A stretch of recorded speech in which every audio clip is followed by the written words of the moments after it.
People would come through and they would autograph the bathroom.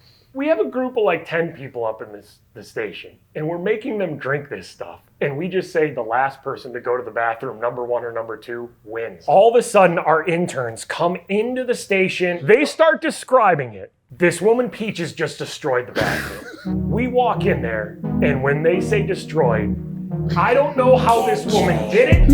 It was on the walls. Yeah, what's going on? Welcome to the first episode of Chance Encounters. We're gonna have a lot of fun with this show. You know, hopefully it lasts a long time. You know, we're gonna have a lot of great conversation, a lot of laughs. I'll be smoking, we'll be drinking. It's just gonna be real laid back, and hopefully we can inspire you and give you some information. And but our first guests ever are Pittsburgh legends overall, but specifically Pittsburgh legends, radio icons for almost 20 years. Beautiful souls, beautiful people. They give back to the community. They're concerned with the community. They're concerned with politics. They're just concerned about Pittsburghers and people beyond Pittsburgh. And I'm just like really honored to have these two as our first guests because I've been listening to them since I was in middle school. And it's just a real full circle moment of the media I've been doing for the last couple of years, and just to have them as the first guests of Chance Encounters. So give it up for Mikey and Big Bob in the house. Wow. Wow. Wow. Yes. All right. That's nice. Thank you guys. Thank you guys for being the first. That was it. Yeah, we've been knowing each other since, what was that? That was 2013. Since we were kids. Was it really? Yeah, 2013. I've known you guys longer, but you guys started knowing me in 2013. Yeah. But yeah, just to bring it full circle on this beautiful set, and just to have you guys back. And I'm a better conversationalist now. Congrats, though. This is special, man. Our show, though, has gotten progressively worse since we last talked to you. Yeah, I felt like our show probably peaked 10 years ago when we talked to you in the old studio. I think I was the reason, low key. Yeah, but not like I feel like we've gone downhill since. But now it's about to peak again since you guys. Okay, are back, yeah, we just needed a little chance encounter there to take the show back up. Then, and we got the creators drinks, the tea. You know what I'm saying? We're don't get too loose. It's the afternoon. Right? Look at that. That was like a coordinated sip right there. We didn't even plan that. That's the commercial right there. But no, listen, guys. There's so many things I'm like interested to talk about. But let's just start from the beginning, man. Like, how did you guys meet and everything like that? Take us through it from the beginning. Two awkward little kids. We went to different elementary schools. We played Little League baseball together. Went to the same middle school, like our city, the elementary schools joined up a middle school, and then went to the same high school together. Went to college. I lasted one semester. Did you make it two? Two, yeah. 2 semesters. And then there was this broadcasting school by us. Well, let me take it like, so when you guys met in Little League, like, did you guys immediately feel a connection? Like, how did you even? It was just natural, like you guys just hanging out with each other during Little League, or? I was vicious in Little League. I used to hit the long balls, and Mike was a pitcher, so we had each other's back then. There was this point. Hold on, let me tell the story about your home run or not home run before, because it's the funniest thing to me. Oh, you were really slugging. He could do nothing but hit the hell out of a baseball. Yeah. I mean, he was always a big guy. Wait, you played in high school? For speed, yeah. You played in high school too? Yeah. First base, so he didn't have to do a lot of moving. No, he was just there to hit dingers. I ain't got, But you were still cranking him in high school too? Yeah. Oh, shit. But we were like, so Little League baseball, we're probably like 10, 12 years old, and we're playing at our junior high field, and there's no like warning track. There's no fence. It's one of those fields where like it backs up to a neighborhood. Yeah. And as far as it rolls. And it's a car. So this guy hits a ball like the farthest you can imagine a 10 or 12-year-old kid hitting the ball. And he sees it, and it's just like the sound of the bats there. And you see the ball flying. And this guy just looks at it and just waves to it. He just waves to it like, you know the bat. Like people pimping shit now. Like, I was waving to the ball back in the day. You had the swag back then? He waved goodbye to the ball, like 10, 12 years old. It had no place to go, though, was the problem. And it eventually fell in. And, like, as I'm trotting, thinking, like, whatever, easy home run. They're never going to get the ball in left field. Yeah, I end up getting a single because the kid hustles out the center field and, like, throws it in. They start waving at you. Waved to the ball. First base and I'm like, oh shit, I gotta go back. Like, and that's sacrilegious too. Like, was the coach like, yo, look at this? Was he tripping? Or? I don't even remember. It was just a moment. Yeah. I'll never forget the waving of the ball, though. I was just like, but it's not gone. It can't be gone. There's no place to go. This one with that wave. Were you guys bad kids? Like, were you guys mischievous, or were you guys like pretty good, or like bad? Because like that wave for me as a 12, I don't know if I would have had the confidence to do it. I don't think I was a bad kid. Like, I just had no shame. We always knew of each other. We weren't like best friends like from the jump. Right. But like when we started going to junior high together, like that's when we really sort of vibed and really same friend groups and the whole deal. Yeah. Really, I think where we started becoming really good friends is when we worked together. So like before we even got into radio, before we went to a broadcasting school together, me and him worked in the back stock room of a shoe store together. This wasn't like a Foot Locker, Champs, or anything. Like, we weren't getting J's or anything like that. This was like a local spot. This was called Sibley Shoes. It wasn't even that cool. It was like elderly, like floor shines and extra stuff like wide, that. like dress shoes. Damn. Okay. It was like Rockports and stuff like the hard bottoms. The coolest thing we don't had. Don't talk bad about Rockports. The coolest thing we had They're were like sponsoring the show. were Timberlands. Like that when we got Tim's in, we were just like, oh man, cool shoes. Yeah, especially like, in that time. Yeah. But like we wouldn't even be on the floor selling the shoes. We just worked in the stock room of the shoe store. So they knew better and let us out there. They let us have a radio back there though. So this is like, late 90s, whatever, probably. Golden. And we are just there with like the radio cranked up. I remember like Praz, ODB, Maya, Ghetto Superstar was like the song at the time. So here's our just two awkward kids just hanging out together. Like we're friends, but we're not like super great friends then. Right. And that's where like we're running up and down the aisles, we're singing, we're rapping, like we're cracking on each other and stuff. And I think that's where the show like really started. Right. That's when we started becoming like really good friends. And I think, man, tell me if I'm wrong, but I think like you saying that as far as like being in the back room with that era of radio and like where there was no internet, where you literally heard a new track with your homie at the same time. Yeah. You guys felt that shit together, and it's like, and that that really does form a bond. Damn, I didn't. Yeah, man. That's where it started, in the shoe store, and still doing it to this day. And I don't think we've changed that much since the shoe store. And looking back on it, it is the show. Like we just being dumb when we were young, stuff like that. Like it's the same stuff. We try to make each other laugh during the show. It's the same shit that we were doing back in the shoe store, Like it all just kind of carries over, but now we get paid to do it somehow. I think a lot of people in radio, though, like they grow up always wanting to be in radio. Like it's a who do you know who can get you in the door business. And like, well, if I knew this person who worked in radio, they can get me in the door and then I can work my way up. We were never like that. Right. We never wanted to be like, oh my gosh, let me get real close to the radio and these are my favorite people and I want to be like them when I grow up. We literally just weren't good at anything. Like for real though. Yeah, that was the thing that's what I was going to ask. So like when did you, before we get to broadcasting, like where did you figure out, like, was it the music you were listening to? Was it where did you figure out that you wanted to do radio? At what point? Oh, wow. Was it in high school? Like, was it around that time in the shoe store or a little bit after? No, it wasn't even that. Right, you wasn't even on that. No, we were out of options, man. Like, it was literally like we both flunked out of college, and it's just like, well, we got to do something. Let's try this. Like, I was working at the mall. Bob was working at a check printing place. Like, he was working like grown man hours, like right out of high school, like full-time job. 7 to 8. I'm like, it was bad. Yeah. Damn. And I'm like working at the mall, and it's just like, what are we doing? And that's when we were both out of college, and that's when he decided, he's just like, I think I'm going to go to this broadcasting school. And I'm just like, I'm not really doing anything. I'll go with you. Yeah. So then we were going into a broadcasting school like already knowing each other and already having a vibe between us. But I wasn't even going there thinking just like, oh yeah, we can do a radio show. Like It that was just like something to be productive. It was generalized like broadcasting. Like you could learn to be a producer or like a cameraman for a TV, and like I'm just like, it just seemed interesting. Right. And then we got an internship at a local radio station in the promotions department, which we weren't even on there then.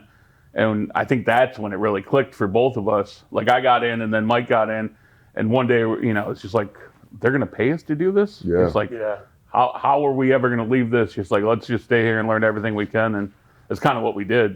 And I think just being in like a radio environment, just like having all these creative people around and stuff like that, no matter what department they're in, you start like really seeing what like somebody does on the air with their show every day and stuff like that. And we're just like cutting up in the office, just being our funny selves and everything. Yeah. And there was almost a point where like somebody on air walked by just like, do you guys ever want to actually be on the radio? Because like you're both pretty funny. You seem to have a good time. And we were like, oh yeah, like we just figured that would be something that would happen like down the road, but it was never something that we like really wanted to do. We just sort of fell into it. So you guys were in broadcasting school, just like, going with the flow, cutting up. And now I don't think we ever officially graduated from the broadcasting school either. Like we got that internship, then we're like, all right, we're gone. Damn. So it wasn't even crossing your mind to be on the air. You just wanted to We just wanted to get in and see what would happen. But like no, like I would have been, like I could have been a producer or like I was kind of interested in TV stuff too. Like I felt like I was pretty good. Like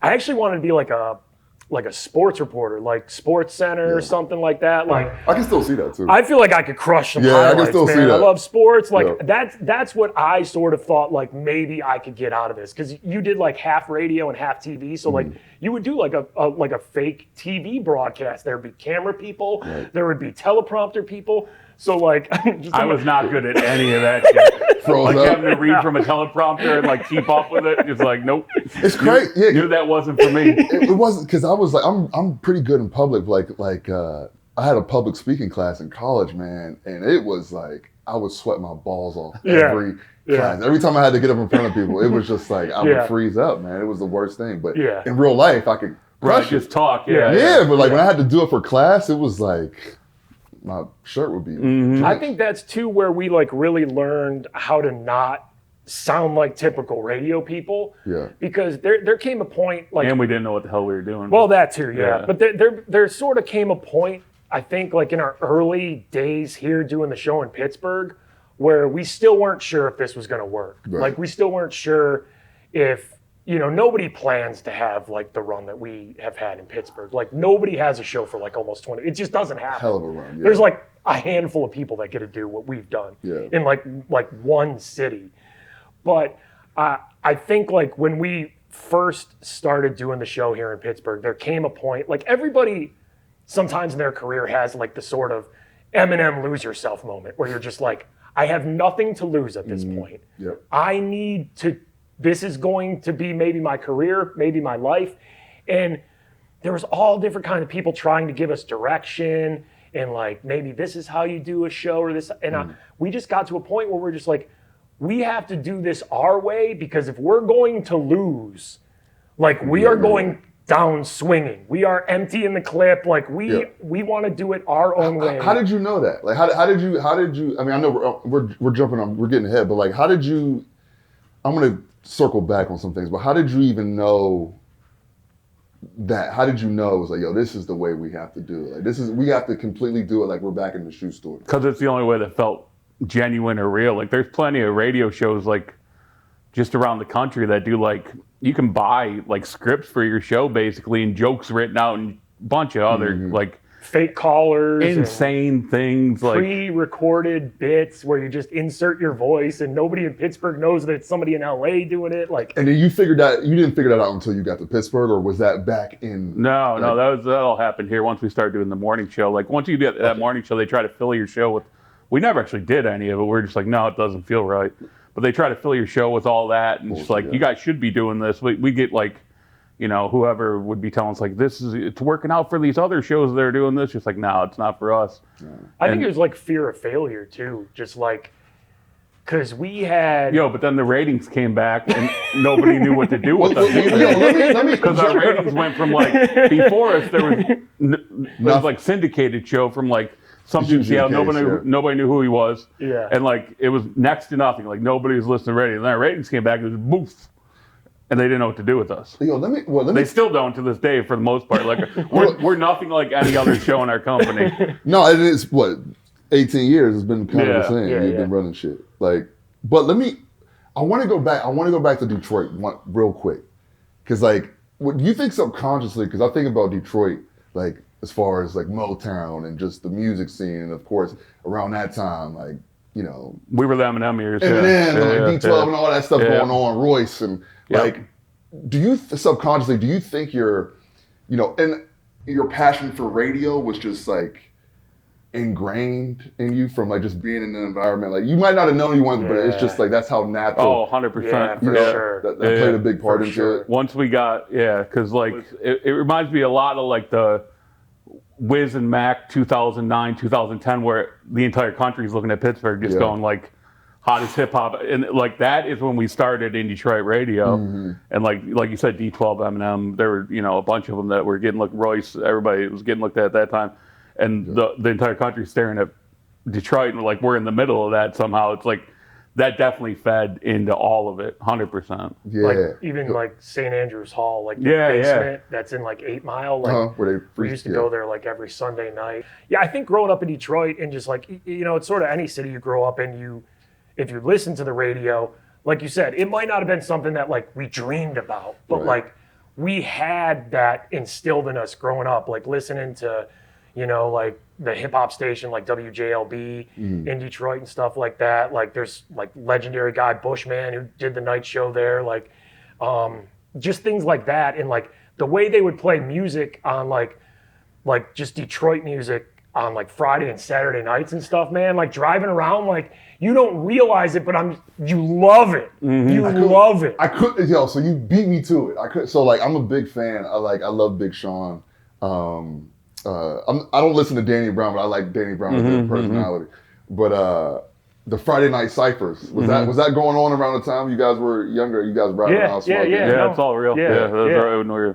Yeah, for sure. Absolutely. And then just like the weird sort of like Detroit house music, techno it's like a music, whole, man. Like it was weird because you would listen to there were layers of Detroit music at that time. It was like hip hop, and then there was this whole like, I wouldn't call it underground because it was on the radio too, but like house, like Detroit music is. Did y'all ever call in and spit bars? Nah. I remember calling a radio station though. Oh man, like this is just. I feel like this is one of those moments like of my upbringing where it's just like that could have been the moment where it all turned. I remember my parents used to listen to this country station, and there was a guy on in the morning show. His name was Dr. Don. And I remember one day, for whatever reason, I got the balls as like a, 12-year-old kid to call the radio station. Yeah. And like, I'm like, let me talk to Dr. Don. And like, somehow I get through to him. I don't know if they're in a commercial. Your voice wasn't that deep then. Oh, no. It was like, Dr. Don.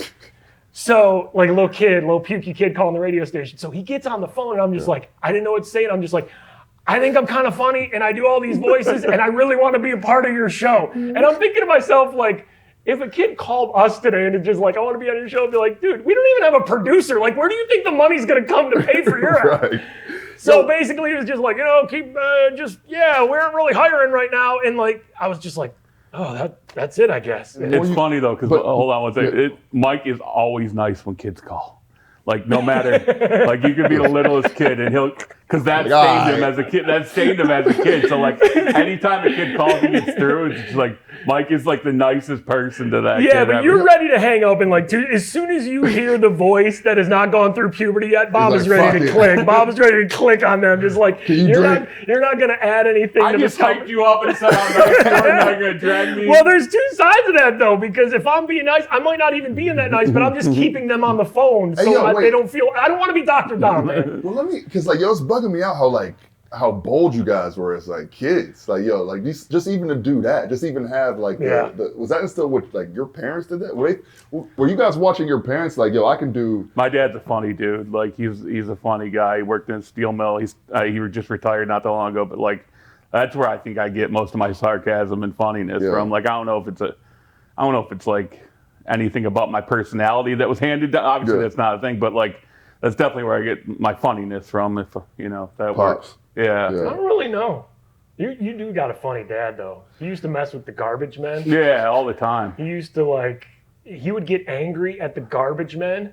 So you tell the story. It's a great story. Yeah, like about your garbage man dad. used to my dad would do the lawn, and the lawn clippings would be in the trash can. The garbage man dumped lawn. And it's almost like a sitcom TV dad where he's just out there like Doing the wild. Doing garbage the man most. again. And she's like, what the hell? So it's like my dad would plant these dog poop traps in the garbage cans then, so the garbage man would get like dog poop dumped on him, and like a full-on battle over the years between my dad and the garbage men. Okay, so I get mean, it. I don't know. It's I'm just fascinated by just like you guys moving around as kids, like waving the ball away, calling the radio station. Yeah. I mean, I guess I'm just trying to think about what prank myself calls. did, like what I did.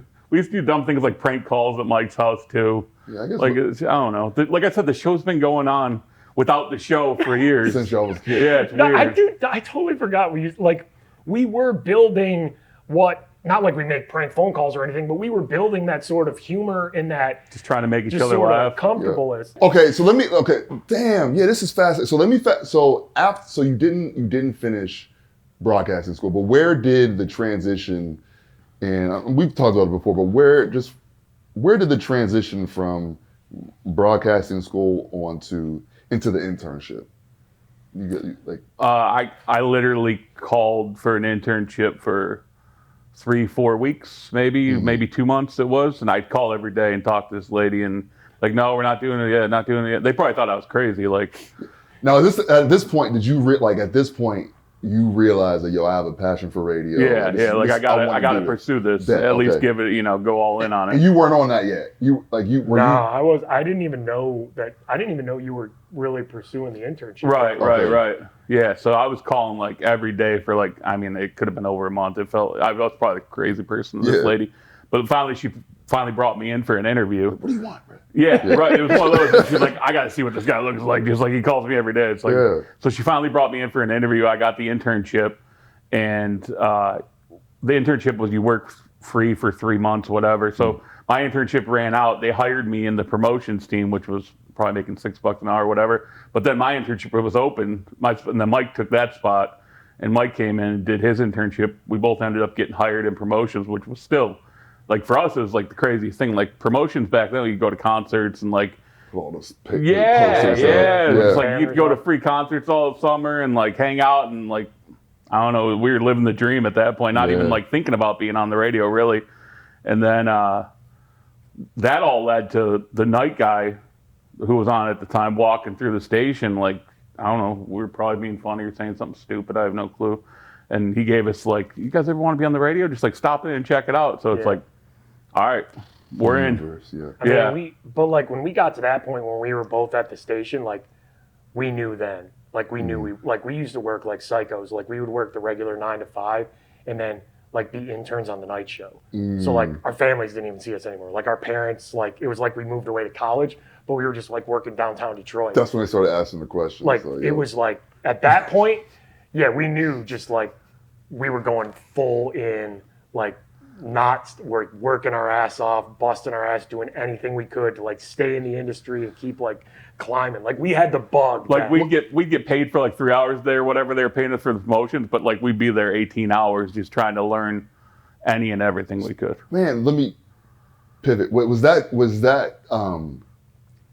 drive, once you figured out this is what I want to do and you working 18 hours, was that drive always there, or did that start with figuring out this is my passion, or did you guys have that drive in other things as well, whether it be smoking weed or whatever? But like, did you guys have that drive in other areas, or once you figured out your passion? Yeah, no, that was it. Yeah, Okay. I never did with anything. Like anything I can think of growing up, like that was the moment where it's just like, all right, this clicked. Let's go. Even being like as tall as I am, like I was always like pushed to play basketball in high school, and I liked it, but like I didn't want to, like it didn't click with me. I didn't want to like lift weights and do all this stuff. Like I didn't want to. I knew I wasn't going to go to college and be a basketball player or something like that. So I never had that passion of something like there was never something that clicked like that. But then when we found out like we could be in radio and like get paid and just like. I also think it was convenient for us though too, because we were still living at home with our parents. So it's like we weren't out on our own, so we could go work for 3 hours and then stay for the other 15 unpaid, you know. Yeah. So a lot No of people, grown man bills at that Yeah, point. no, So it was, no rent. yeah, a lot of people don't have that convenience, but I mean, that was our story. So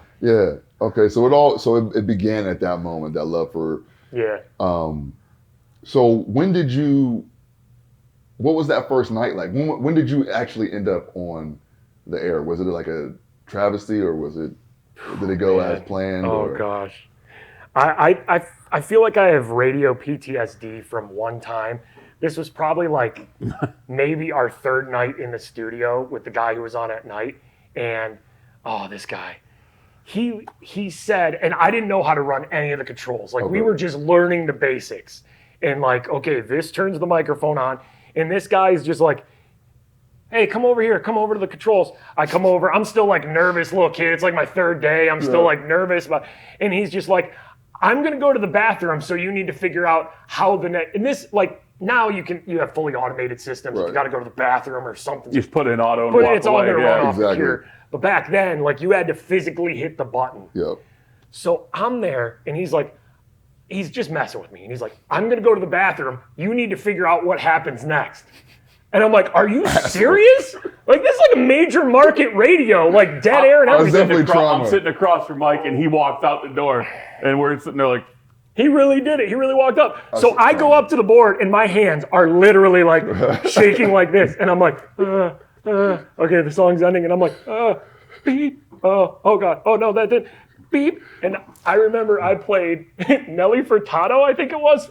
Like a bird. I played it back to back because I didn't know how to get to the next we song. kept hitting the same song. And he comes back in. He never went to the bathroom. He was out in the hall Oh, listening. he was fucking with you. Okay. He came back in and he was just like, "What are you doing?" And I'm like, "Playing the hits, just playing the hits, man. I was about to playing say, the hits." I was like, the people run, they were probably like, let's go, back to back Nelly. Yo, I double feature a Nelly Furtado, and like I sort of laughed it off, and then I was just like, it's not the end of the world if you fuck up, and that's where I think part of like the nervousness of like, because everybody's nervous to be on the radio, like their first time. sure. You think it's like the world's hanging on your every word, and they're not. No. So like I think that was a situation too where I sort of like got more comfortable, just like. And now, I mean, it's sort of been our philosophy. Like, it's better if we screw up. Yeah. If I hit the wrong button, it's just fun. Or say a word wrong, just keep Everybody rolling, screws up at their job, even if you're on the radio or TV. But like, we don't need to be polished. So like, the more we screw up, the better it is. Yeah, and even my password, I would hear like, when you hear a fuck up on radio or something, you know what's going on. But even me, I was like, I really don't care. Like I could care less. Even though I know what's going on, like I know like someone fucked up, but it's just like no one cares. Yeah. You're not like, well, I'm never listening to this station again if they're doing double Nelly Furtado. Right. I mean, everybody's driving into work. dead noise. Yeah, exactly. Dead air. But okay, so you something's clicked. You figured it out. Now I'm gonna fast forward a little bit. So you guys are on the air now. Dumb cheap money, But explain to me the transition so you guys were in Detroit. Now explain the transition from Detroit to Philly. Now this is what I'm excited about. I want to hear the debauchery. I want to hear about some. I know you guys are married with kids now, but I want to hear about the groupies. I want to hear about the parties. I want to hear about all that shit. But like, what was that transition? How did that happen? I know it was three you guys. Like, what was that transition like from Detroit to Philadelphia? The lead guy in the night show got fired from Detroit. And then me and Mike were just like, we were trying to make like a demo tape just to send out to like stations or whatever. Like, we weren't thinking like we were going to stay together as like a three-person team. So we would go up to the station, and I think our passes worked for like 2 days. And then like we were in this big old historic building in downtown Detroit, and like huge, like you walk up big glass doors and you got to get buzzed in, all this shit. And like we go up there and we pull out our passes, and I'll never forget, we hit like the buzzer on it, and then usually it light up like green, like, and door pops, it hits red. And it's just like, something wrong with my pass? Just like, what the fuck? I hit it again, it hits red. And like Mike's trying his pass, it hits red.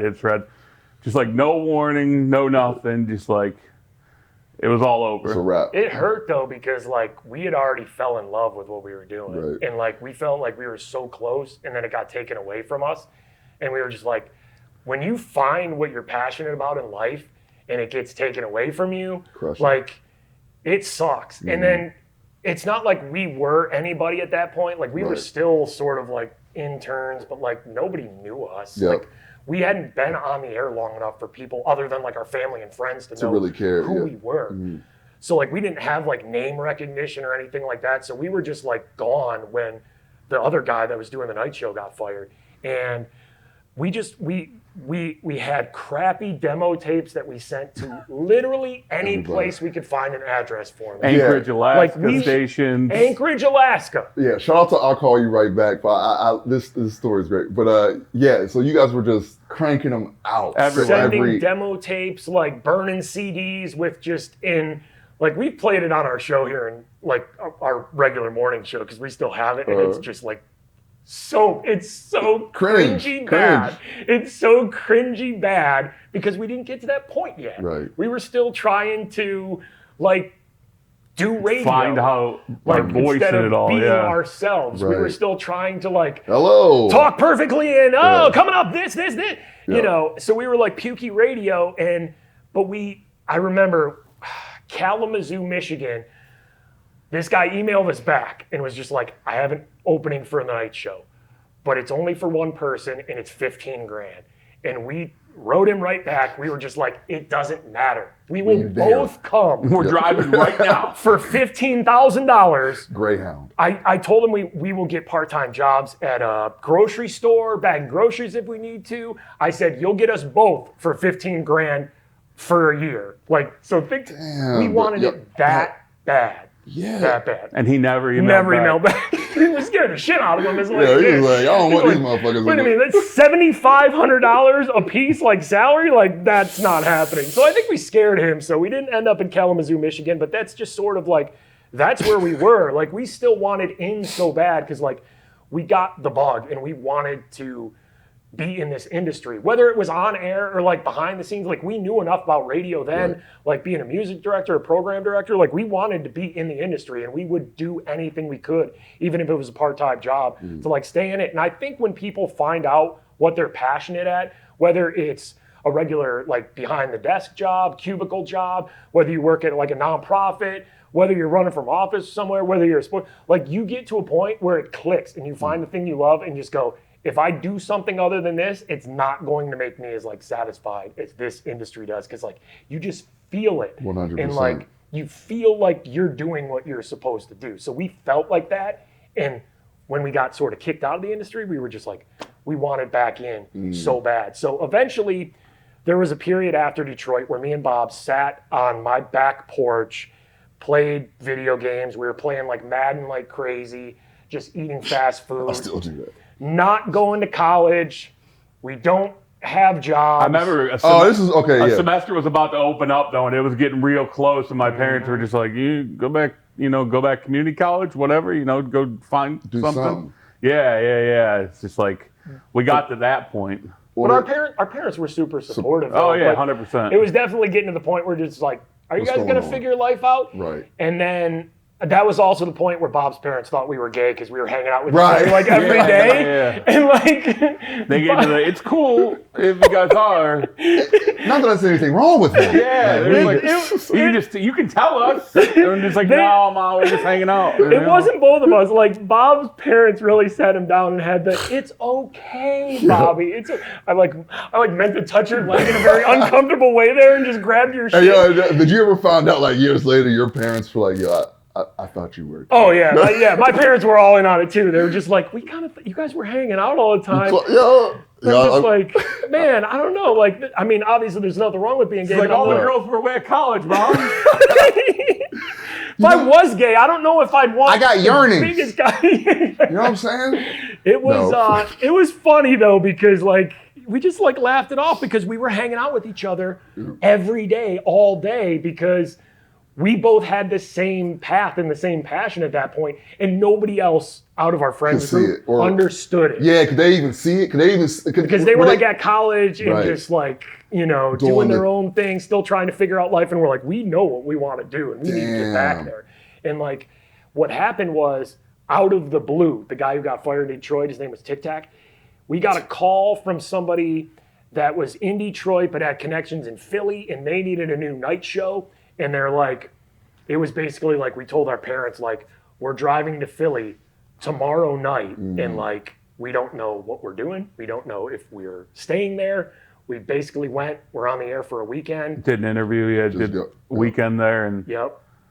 they hired us, Hired us. Wow. And then we were like a 3-person night show in Philly for about a little over a year and a half. Were you guys competitive in that market? Like, were you guys really killing it in Philly in that market? Like, being your personality, people seeing you out. Like, was that your first taste of like? Yeah, that was first taste of success. All that real stuff. Deal. Yeah.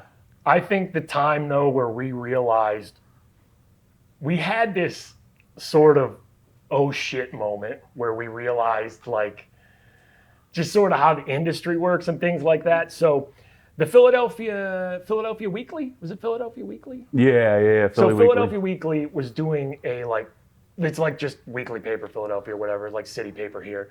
And they were doing this whole thing where they sent a reporter to our station for an entire day, like start with the morning show, end with our show at night. Yeah. And they would document everything about the radio industry, like how the music gets played, who picks the music, what this show does, what that show does, and different. So it's kind of a cool, like behind the scenes radio thing. Okay. So they started with the morning show, and that whatever, and this guy stayed all the way to our night show, and we were just like. It was definitely supposed to highlight the morning show, though. They were supposed to be like the main feature, the stars of the whole situation. But I don't know, they didn't really have a lot going on that day or something. So it wasn't like the greatest write-up for the morning show. But then like when we came on, I think we were doing something called the Undy 500 that night where we literally had like people running around our building in their underwear for like something stupid, like $100 in Ja Rule tickets. Yeah. But like this guy sees our show and he's just like, this is nothing like anything else that happened all day. This is like its own island here.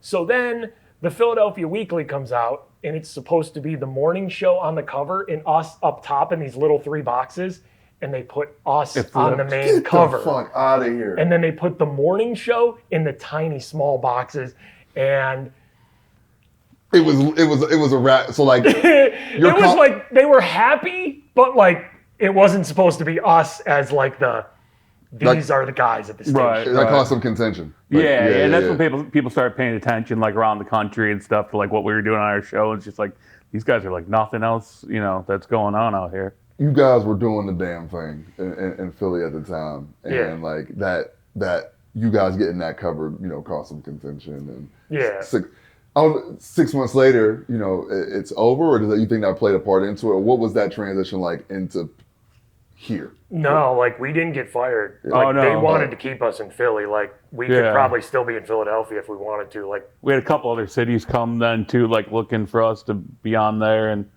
we got to hear because one of the guys that we somewhat worked with in Detroit or knew from Detroit, he got the job here to be like the director of the station. Yeah. And he gave us a call. He's like, "You guys want to come try to do mornings?" And we're like, "Well, that'll be new. That's a new adventure." Just like we haven't really thought of that before, but thinking back on it now, it's like that was the obvious next step, I guess, of what we were doing. Yeah. I think at some point we just knew we couldn't be wild our entire lives and just do this dumb stuff we were doing in Philly. Nobody was paying attention to us at night. Like the bosses, like nobody even knew what was going on until we like Bob got arrested, or like we made the paper for something. Then it would be like, I got so many calls the next morning of just like, what did you guys do last night? Like, why is there a police report? Why is the station vehicle impounded? Yeah. Like that happened many a time. And even with that, they still, like, even when they kind of reined you guys back or whatever, they still wanted to, because it was just so successful. Yeah, we got in good trouble. All the bad of it ended up being good publicity. Yeah. And just like, who are these crazy ass guys? Like. So with that being, so was it like, what made you, so with all that, and it was the 3 of you, right? Yeah. So it was just like you guys felt like you couldn't stay in Philly without Tic Tac, or like that when you guys got the call to Pittsburgh. I think we just realized that if we're going to have like a long, successful radio career, we need to do a morning show, and we need to do like a regular sort of radio show where We're not putting Bob in harm's way all the time. Or like we're not trying to do or say the outrageous thing, because in Philadelphia, like our point every day was to either say or do something that would get just a rise out of people. Right. We didn't even care. Yeah.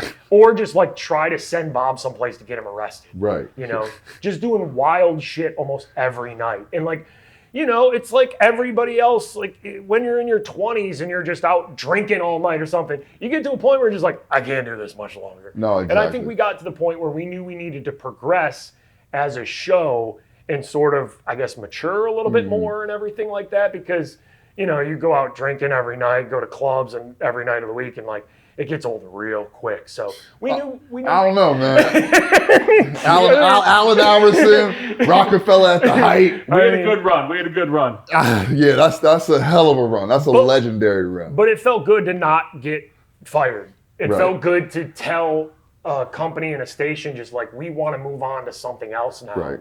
And like they were, you know, okay with it. We stayed in the same company and everything, and that's how we got to Pittsburgh. Like Bob said, we had a connection who was just like starting to run 96.1 KISS. Right. They wanted a live local morning show For the first time, yeah. and we were just like, yeah, this is what we need to do. And then when we started at KISS in Pittsburgh, the other guy that was on the show with us from Detroit, from Philly, Tic Tac, was with us.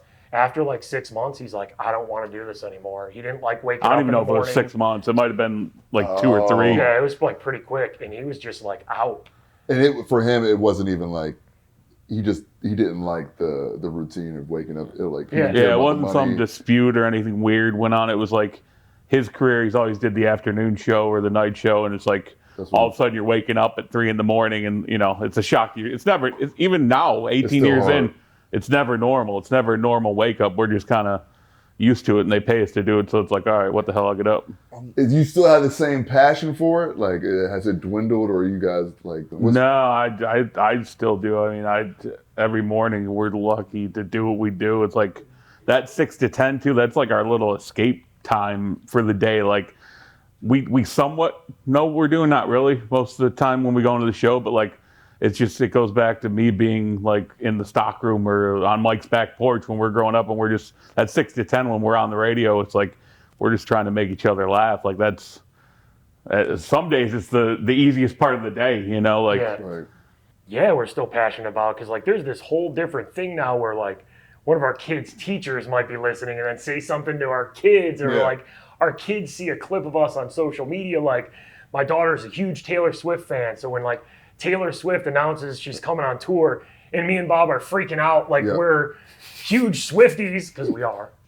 Who isn't? Then like our kids think that's like cool as hell, because like my daughter saw somebody like tweeting just like, I don't want to go to the Taylor Swift show unless I'm sitting right by Mikey and Bob and they sing every song with me. And my daughter saw it and she's like, this is so cool. So we're like, yeah, that passion's still there, but it's like a different level of the passion. Like, but like that passion is definitely still there every single day. You guys are like, you know, legit up there with like the brands of Steelers. Don't do it. No, come on, man. It's up there. Don't get crazy. Well, let me say something. No, it has to be, because like I looked at your YouTube, like, you know, of course, you know, we'll be figuring out this YouTube thing, but like, you know, that's when those Steelers comments, like that's your highest shit, and like, but you guys are literally, you know, you guys are Pittsburgh staples. Like, has that ever sinked in, or have you guys realized how much you guys have participated to the culture of, you know, the city, even radio? To me, I guess to be honest,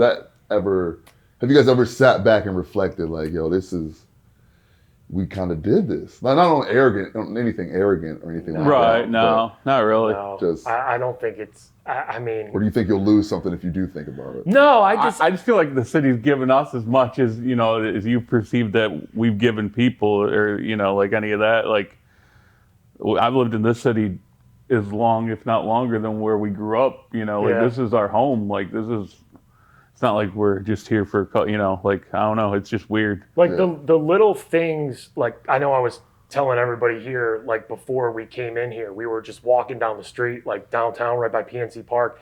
And I'm like looking into this office building. It's like a bank, and they have this conference room all set up, and there's like this U-shaped table, and there's somebody giving a presentation. And I just look over real quick and made eye contact with somebody, and he recognized me and Bob walking, and he pointed at us.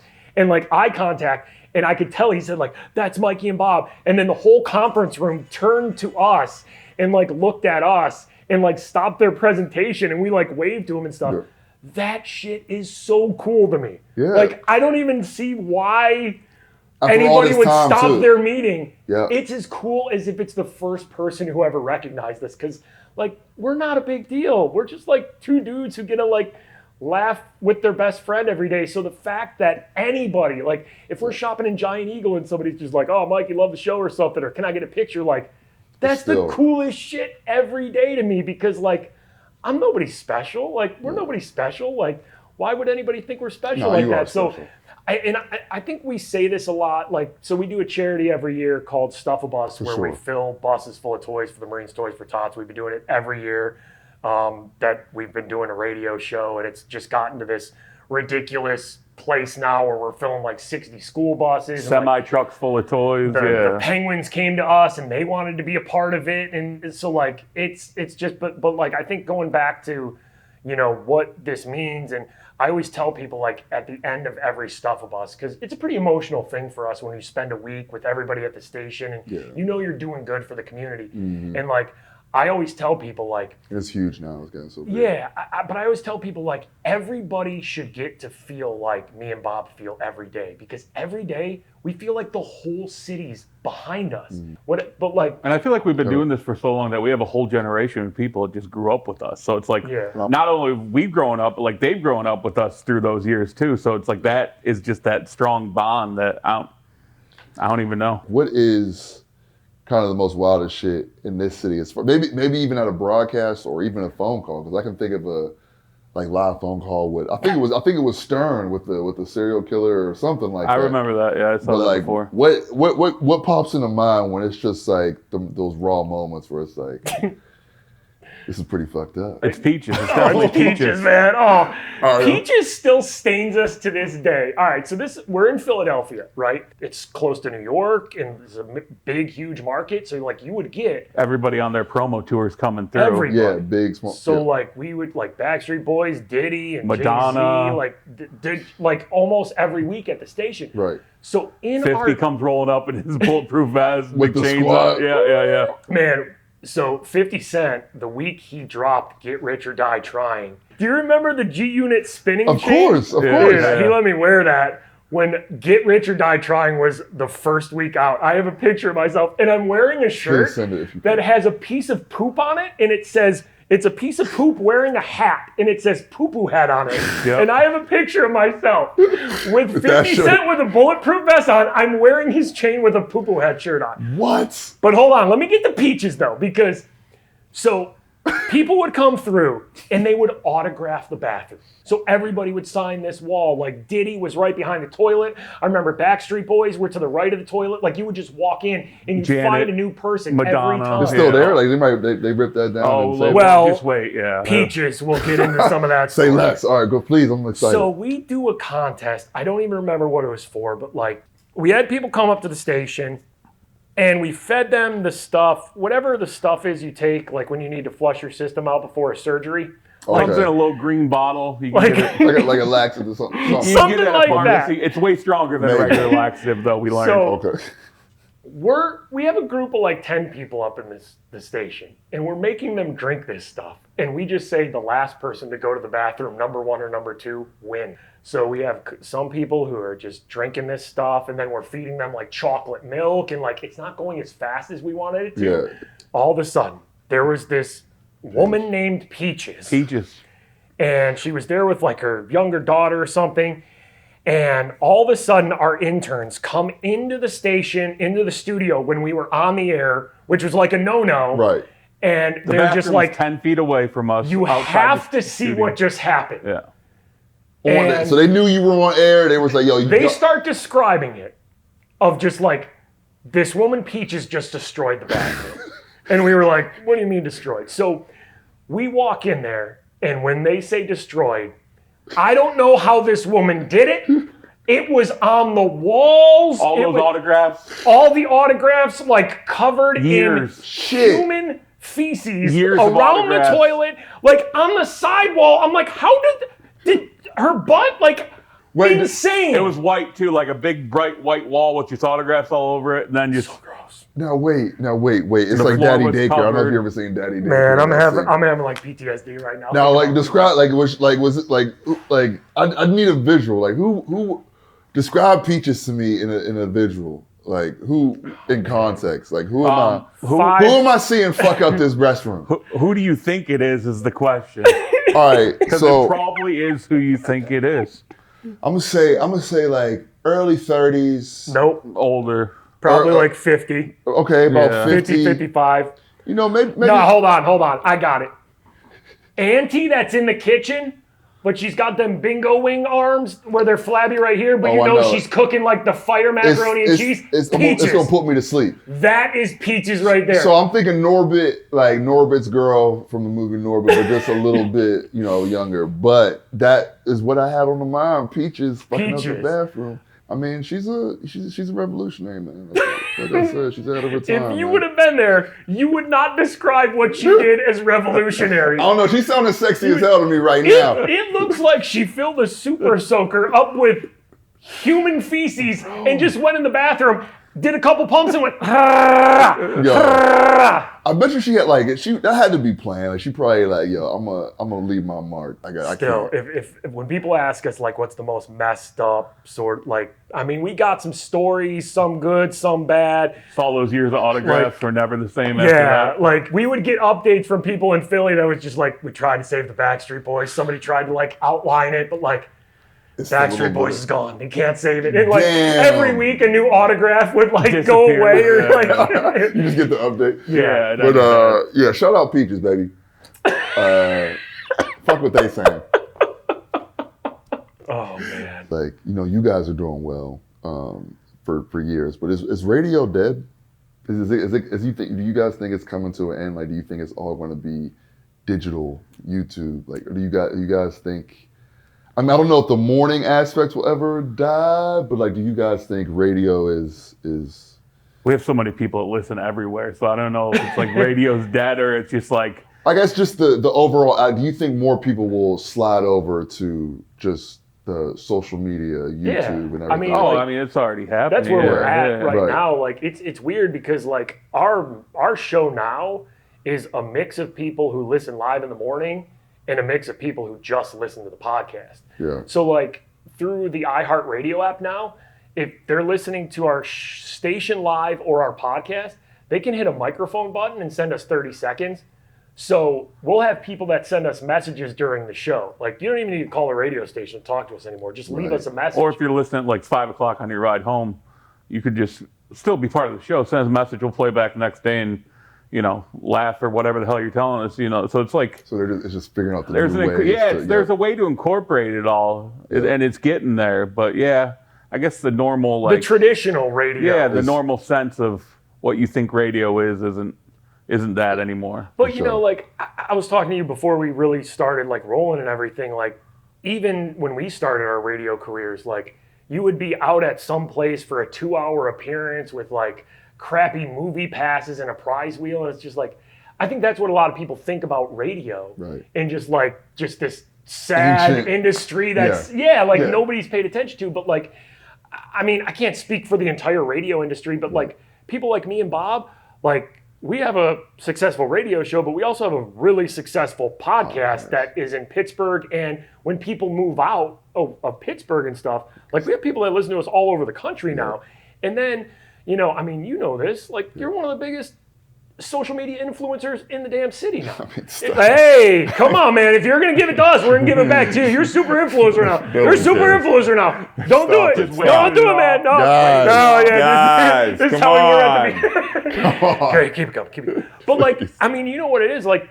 Me and Bob don't go stand behind a table anymore with a prize wheel for 2 hours. But we'll post on social media. We have these partnerships now. So but not everybody in radio gets that or is accepting that transition. Right. But having our podcast, having our show's basically like a NASCAR at this point. We have 15 different endorsement deals and stuff like that, Sponsors, Got to pay the bills. And then but just things have changed of of course, we're radio hosts, but like Video, we're audio, YouTubers, podcast, yeah, we're it's all- podcasters, we're influencers. So I don't think it's like, is radio dying? It's just like, you Are the need to people evolve with it. failing to adapt to what Yeah. it's becoming? You And know? some people won't. Some people will just be like, "Oh, you need to make an Instagram account post," and some people just be like, I've been doing this long," you know. So Yeah. like, but we didn't need to really be told to evolve. We were already In the game. like just- doing it. Like people should see clips from our show every single day and Right. stuff. We'd always been doing that. So